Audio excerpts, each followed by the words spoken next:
حضرت ذنیرہ رضی اللہ عنہ کی محبت الہی میں بےتابی۔ سیدنا ذنیرہ رضی اللہ تعالی عنہ ایک صحابیہ ہے جو کہ ابو جہل کی خادمہ تھی۔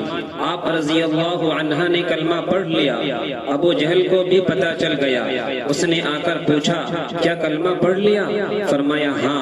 آپ رضی اللہ عنہ بڑی عمر کی تھی، مشقتیں نہیں اٹھا سکتی تھی، مگر ابو جہل نے اپنے دوستوں کو ایک دن بلایا اور ان کے سامنے بلا کر انہیں مارنا شروع کر دیا، لیکن مار برداشت کر رہی تھی کیونکہ وہ تو اللہ تعالیٰ کے نام پر اس سے بڑی بڑی تکالیف بھی برداشت کرنے کے لیے تیار تھی۔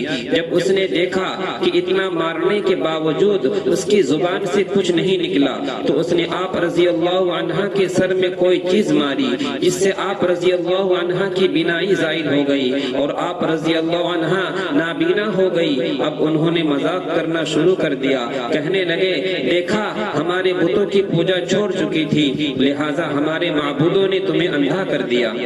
دوستو، مار برداشت کر چکی تھی، مشقتیں اٹھا چکی تھی، یہ سب سزائیں برداشت کرنا آسان تھی، مگر جب انہوں نے یہ بات کہی تو آپ رضی اللہ عنہ برداشت نہ کر سکی، چنانچہ فوراً تڑپ اٹھی، اسی وقت کمرے میں جا کر سجدے میں گر گئی اور اپنے محبوب حقیقی سے راز و نیاز کی باتیں کرنے لگ گئی۔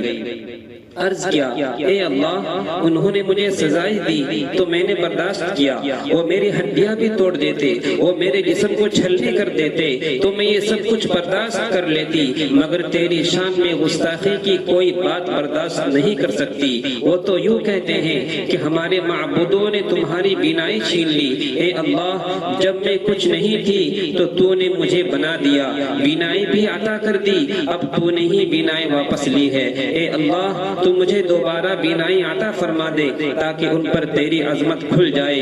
ابھی دعا والے ہاتھ چہرے پر نہیں پھیرے تھے کہ اللہ رب العزت نے آپ کی بینائی لوٹا دی۔